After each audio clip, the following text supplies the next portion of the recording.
Et je suis ravie d'être avec Jean-Marc Jocteur, directeur commercial de YouWine, pour nous parler de son entreprise. On va commencer par parler de cette activité au sein de YouWine. Quelle est-elle ? Alors YouWine, en fait, une société de négoce de nouvelle génération. Alors pourquoi nouvelle génération? Parce qu'on aime casser les codes, mais on garde quand même les traditions du négoce traditionnel, c'est très important. Ouais. C'est, pour résumer YouWine, c'est on va dire un concept hybride. C'est à la fois une plateforme de distribution de vin, parce qu'on revend des vins à des consommateurs finaux du monde entier. C'est aussi une wine tech, parce qu'on amène beaucoup de technologies dans nos différentes offres. C'est également une société de gestion d'allocation d'actifs, parce qu'on a des offres d'investissement, et donc on fait aussi la gestion d'allocation d'actifs, tout simplement. Et également, le point important, et on aime se définir comme ça, c'est avant tout, on est une société de négoce en vin, donc on est négociant en locataire. Ça veut dire quoi? Ça veut dire qu'on a un accès privilégié au domaine. On est les premiers acheteurs du vin du nouveau millésime, et donc on achète au meilleur prix, et ce qui est très important pour faire l'investissement. Eh oui. Alors l'ensemble de ces différentes choses font que ça en fait une certaine, on va dire, complexité, mais aussi la beauté de ce modèle, quoi, tout simplement. Bien sûr. Et vous vivez d'ailleurs une hyper-croissance depuis plus d'1 an. Alors, expliquez-nous un peu ça. Exactement, on a la chance depuis à peu près maintenant 18 mois de vivre l'hypercroissance. Pourquoi? Parce que grâce à des partenaires français, et entre autres des banques privées, mais aussi des CGP, on a vraiment connu cette hypercroissance. C'est très important parce qu'on fait aussi beaucoup de reventes à l'international, donc en Chine en particulier. Oui. Donc c'est ce qui crée voilà, ce résultat-là.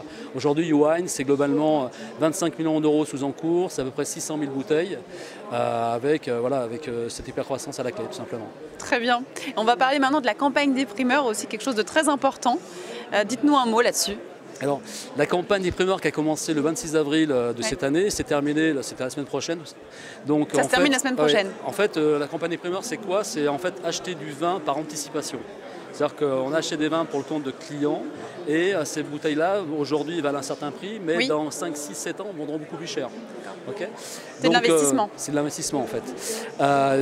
Le millésime 2020, c'est un millésime, on va dire, de pur style bordelais, à savoir des vins équilibrés, avec des tanins soyeux, avec, on va dire, une certaine des tanins soyeux, et derrière des vins qui sont un peu moins opulents qu'en 2018, 2019 ou 2015, donc avec très bel équilibre. Donc c'est vraiment des très bons vins d'un point de vue qualitatif. Vous nous donnez envie là.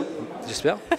Et en plus, en termes d'intérêt, on va dire de valorisation, c'est aussi à part, on va dire, une trentaine de grandes étiquettes, parce qu'aujourd'hui les prix flambent un petit peu. Oui. Il y a à peu près 250 étiquettes qui commercialisent des vins en primeur, donc 250 châteaux. Hein. Oui. On va dire qu'on est sur aussi un millésime intéressant pour investir, parce que les prix sont intéressants. Très bien. Okay. J'aimerais qu'on parle aussi de YouWine Grand Cru. Quelle est l'actualité, la spécificité de cette offre chez vous? Alors, YouWine Grand Cru, en fait, est une offre de diversification patrimoniale au travers des grands crus classés, bien sûr. Oui. C'est en fait une société de négoce, une filiale de YouWine SAS. Sa spécificité, c'est qu'elle fait du négoce, donc elle va acheter du vin en primeur et quelques années plus tard, elle va le revendre, et donc pour en tirer une valorisation, tout simplement. Donc cette société a une typicité, c'est qu'elle a un visa AMF, et on vient d'avoir le nouveau visa pour la 3e fois, donc depuis le 16 juin, et ça va couvrir jusqu'au 16 juin 2022. Et donc l'intérêt de cette société, c'est qu'elle a à l'entrée des dispositifs fiscaux, comme la réduction d'impôts, comme le fait de pouvoir mettre ça dans un PEA-PME, donc de bénéficier de la fiscalité bien sûr d'un PEA. Et puis aussi pour les chefs d'entreprise, il y a un intérêt au niveau du redéploiement, c'est-à-dire que c'est éligible à l'article 150 0 BTR.